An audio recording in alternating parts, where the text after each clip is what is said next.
Now, imagine yourself working as a front-end web developer.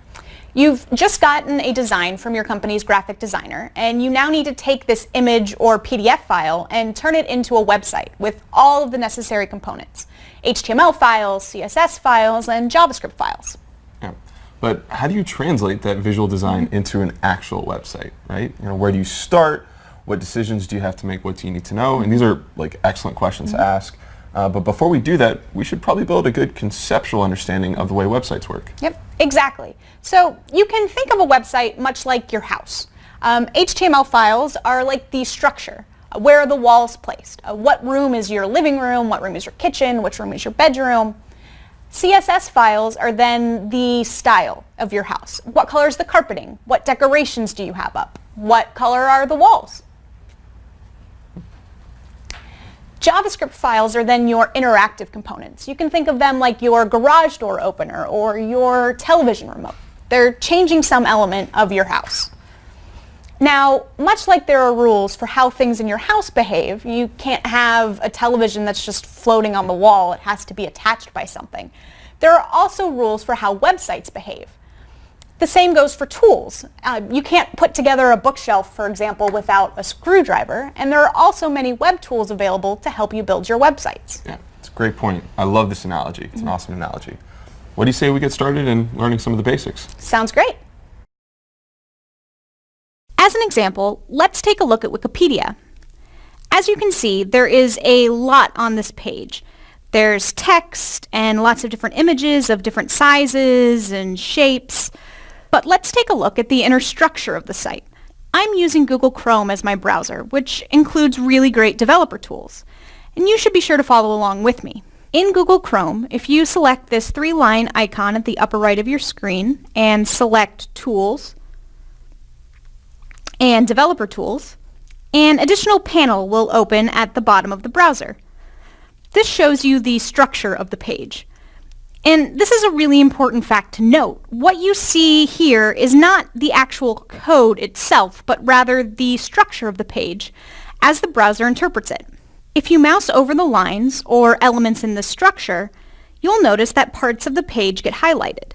If you click on the triangle to the left of a line, it expands, and you can keep going deeper and deeper into this tree-like structure. There is also a separate panel on the right side, which is called Styles, and this contains a different type of information. Go ahead and explore the site on your own, and as you're exploring, see what observations you can make about the Wikipedia page and structure. And when you're done, which of the following statements did you find true? Are all elements of the structure visible on the page? Are all highlighted elements rectangular? Or, if you go deep enough in the structure, can you read the same text as you see on the page?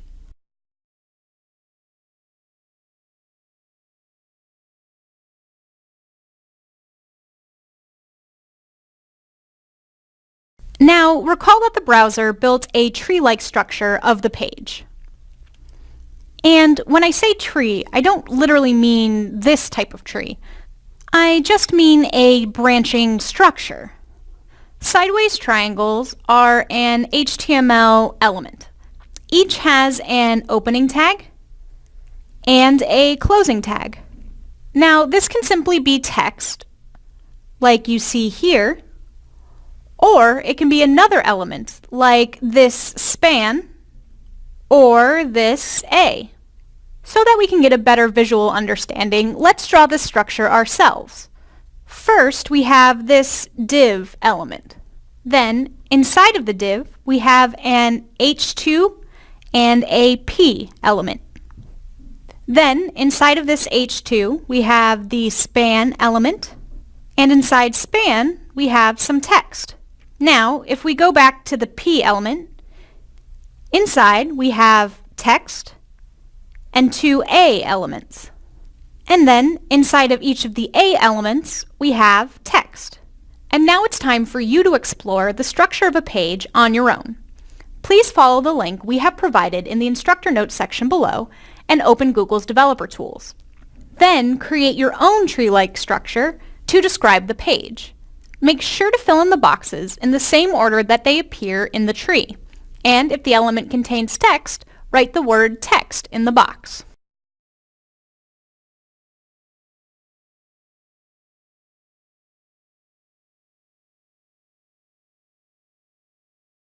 You now understand how the page is structured, but how does the browser know what the structure is and how to display it?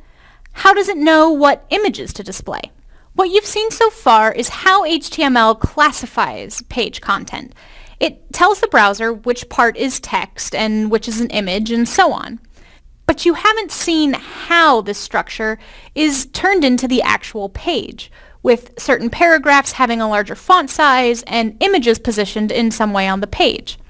Let's investigate how this works, but first let's move to a simpler example.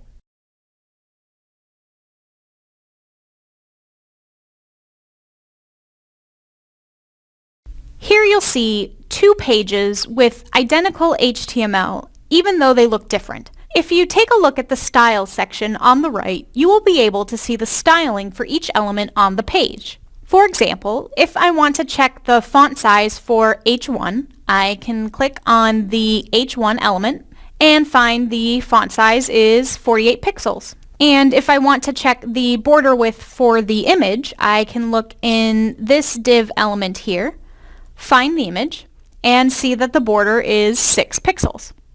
Now, see if you can identify the same style elements for this page. What's the font size for H1, and what is the border width for the image?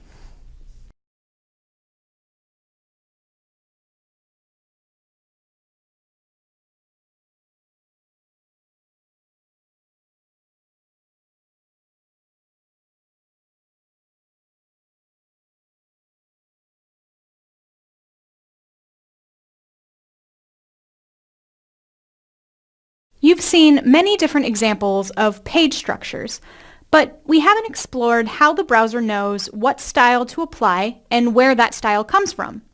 Let's take a deeper look at how it all works together.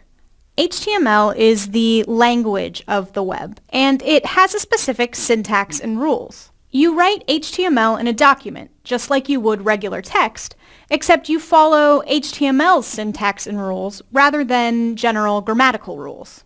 The basic word in the language of HTML is a tag. The browser turns HTML tags into elements that form a tree. It knows how to do that because of the Document Object Model, or DOM, which is a standard convention for representing and interacting with elements in HTML. So the tree you saw in Developer Tools was really the DOM tree that the browser built from an HTML document. Each HTML tag creates an element in the DOM that the browser uses to display the page. An element is created from the starting tag to the ending tag, and everything in between is content. The content can be empty, it can be text, or it can be another element. Each tag has a name, or type, that defines what kind of element will be created. Will it be a paragraph, an image, or just a document division, block? Each tag can also have attributes with values. For example, here we have an H1 tag with a class attribute and a value of that attribute of article. The document written in HTML defines the structure and content of the page. To define the style, you have to use another language, CSS. CSS allows you to use a specific syntax and rules to change how elements look on the page, the size of the font, color, background, borders, position, and on and on. For example, you can use CSS to say all H1 elements that belong to the class article should have the text color dark blue. To tie structure and style together, the HTML document can provide the browser with information on what style to use and where to get it. Since there are specific rules for how these elements work, once you know the language, you can look at the HTML code and get a pretty good understanding of how the page is organized and what it can look like. And it works the other way around too. You can see how a page looks and get an idea of how you can break it down into different elements, which is what we're going to do next.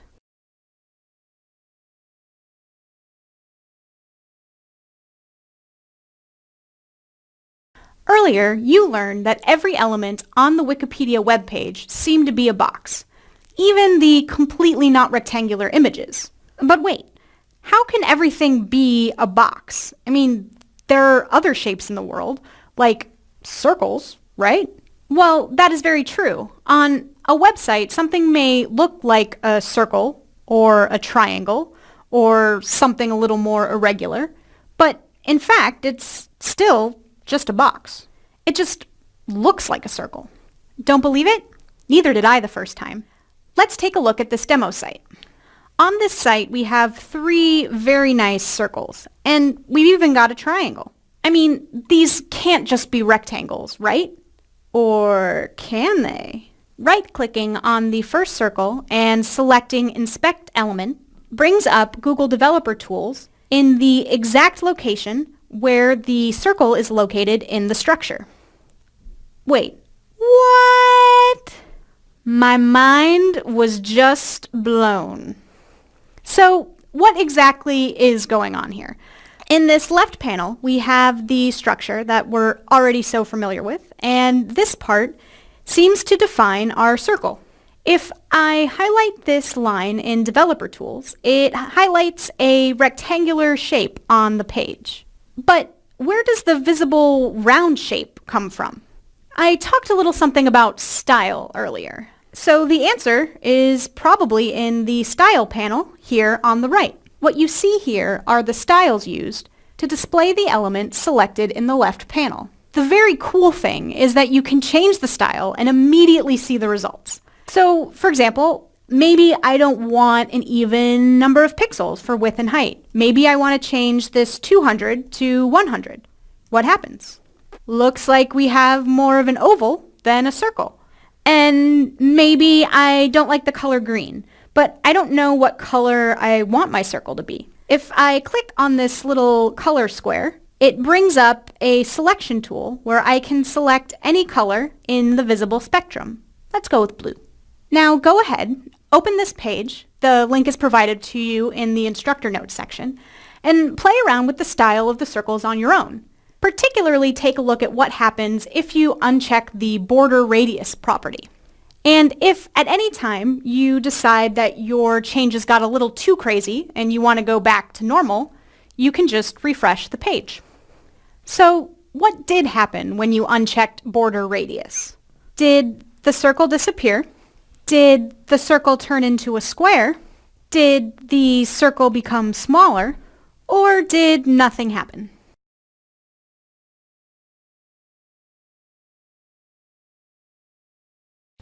I really like that last demo where we turned circles into squares.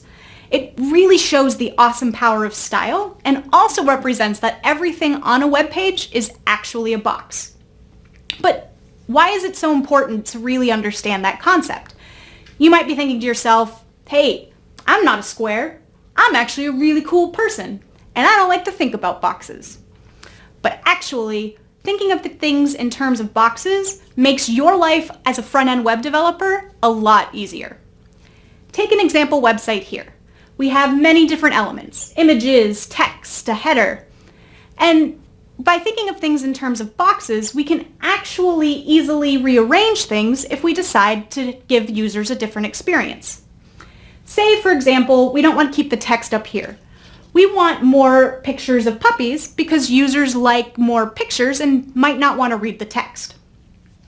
So we'll take away the text here, move some cute pictures of puppies up here, and then put the text along the bottom.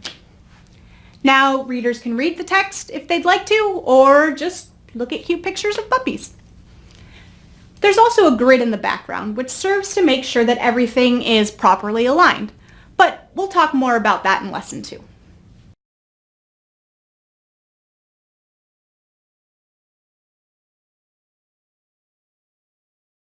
So this is a design mock that was just given to me by a designer. The left pane here is just information on colors. So you can just ignore it for now. Now, we just finished talking about boxes and how fun it is to draw boxes around things.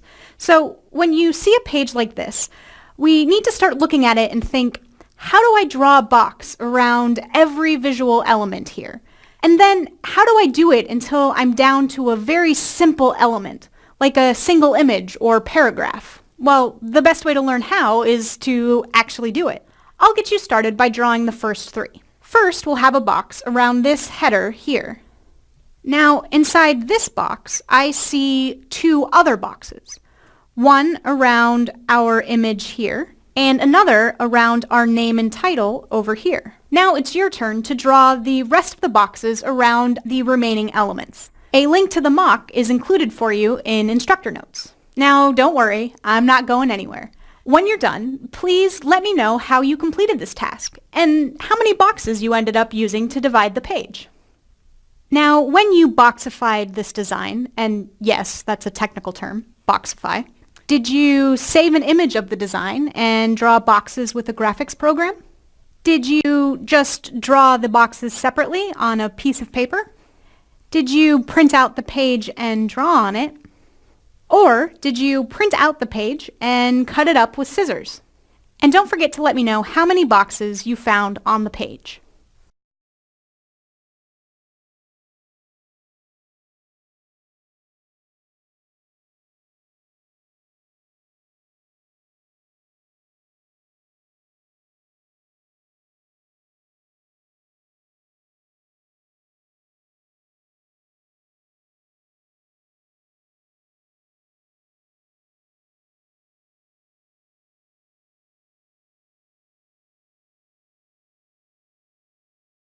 Let's ask one of our front-end engineers how he does the same thing. Now, he's hard at work, so I'm going to have to find some way to get his attention and remind him that he agreed to talk with us.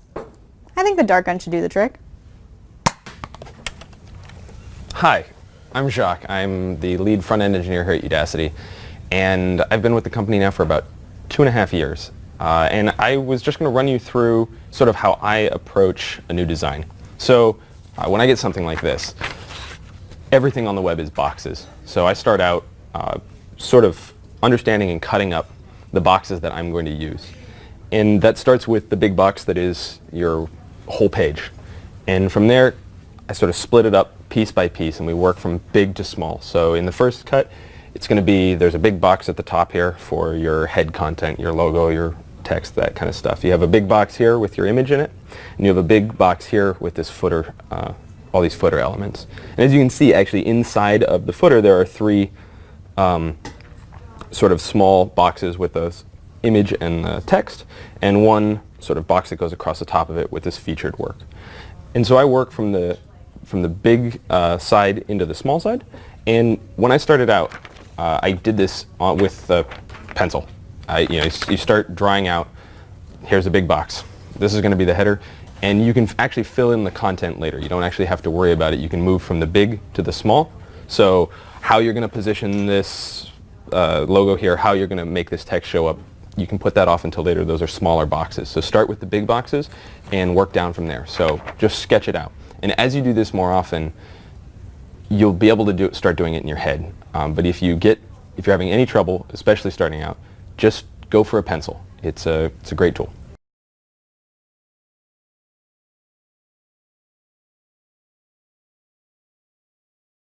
Great. So you know how to chop up a web page design into boxes, and you've even heard advice from an experienced front-end developer. Let's take a look at another very simple example. How do you transfer this to an HTML document? And how do you change how the boxes look? Let me quickly show you how to translate the model to HTML, and then you will write it in a file that you can open in your browser. In this design, you can see that there are 4 boxes. We have one over the title, another over this content, and then 2 more boxes inside of this larger box. One around the image, and another around the text. So let's not worry about how these boxes look or what's inside of them. And let's not worry that I haven't actually perfectly aligned the top of this box with that one. It's driving me crazy, but we don't have to worry about it right now. Now you can define this type of box with a div tag. We'll write this code using Sublime Text, and we suggest that you use either this code editor or something similar. Now we define boxes with div tags. So let's go ahead and create tags for each of our boxes. First, we'll start with the title box and start typing div. Now, this is the really nice thing of using a code editor like Sublime Text. It automatically is guessing what we might use. So we do know we want it to be a div. We can click Tab, and now we have the completed HTML tags, an opening tag and a closing tag. Next, we have another box for the content, which requires another div tag. And now within this box, we have two more boxes. So we'll hit another line. So now we have 4 div tags for our 4 boxes. Now let's add some placeholder content so that we remember which boxes each of our tags refer to. So our first one is for our title, which is my app. And then we have our image and our text. Now that's great, but how do you apply style to them?